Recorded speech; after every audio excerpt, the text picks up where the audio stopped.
Alam mo ba na ang isang night shift worker sa warehouse ay naging milyonaryo sa pag-invest dahil sa kanyang nakikita sa trabaho? Ito ang kwento ni Jake. Si Jake ay nagtatrabaho bilang night shift sa distribution center. Napansin niya na tumataas ang overnight deliveries, maraming robots na ginagamit, at lumalaki ang mga warehouse ng kilalang retailers, pero hindi niya alam kung paano gamitin ang mga observations na ito.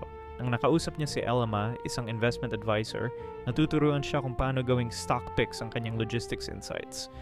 Ipinakita ni Elma na ang supply chain knowledge ay malaking advantage sa investing. Tinuruan ni Elma si Jake na mag-focus sa transportation companies, tulad ng shipping firms at warehouse automation companies. Ginawa ni Jake ang systematic approach.